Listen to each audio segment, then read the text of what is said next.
The polymerase chain reaction, or PCR, is an alternative to cloning for isolating a DNA sequence.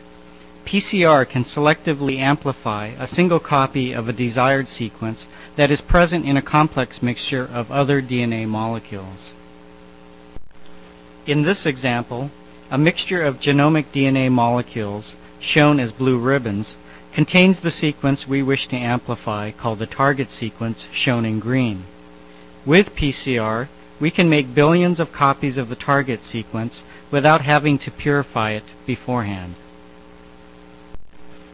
In the first cycle of PCR, the DNA molecules are melted by raising the temperature to 95 degrees. After the strands have separated, the temperature is lowered to 60 degrees so that a pair of short oligonucleotide primers, specific for the 3' ends of the target sequence, can bind, one primer on each strand. The primers then direct a DNA polymerase, called Taq, to synthesize the complementary DNA strands from free nucleotides.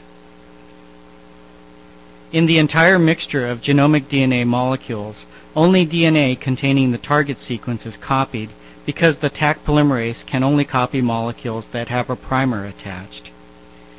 At the end of cycle 1, both strands of the genomic DNA molecule have been copied to form two partially double-stranded DNA molecules. In the next cycle, the same steps are repeated. DNA duplexes are again melted by heating to 95 degrees. Since Taq polymerase has the special property of being thermostable, it is not inactivated at this high temperature.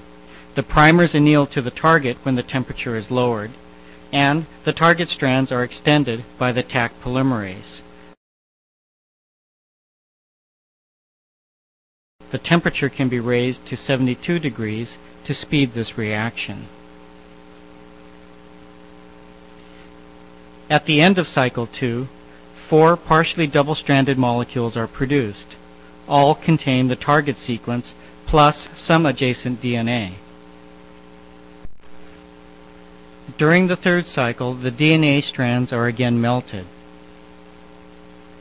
The primers hybridize to the target sequence, and the Taq polymerase synthesizes complementary DNA strands. Cycle 3 produces 2 doubly stranded molecules that contain only the target sequence, as well as 6 longer molecules that contain the target and flanking sequence. In subsequent cycles, the number of target sequence molecules will increase exponentially. At cycle 4, the DNA strands are melted, the primers anneal, and the DNA strands are copied as in the previous cycles.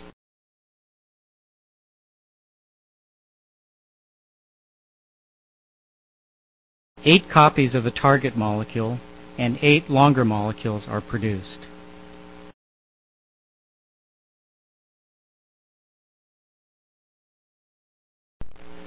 In cycle 5, the heating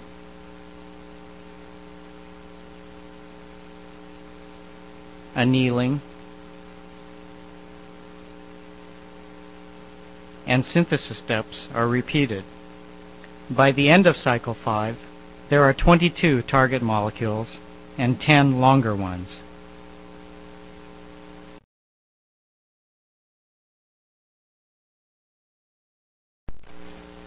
The number of target sequences continues to grow exponentially at each cycle.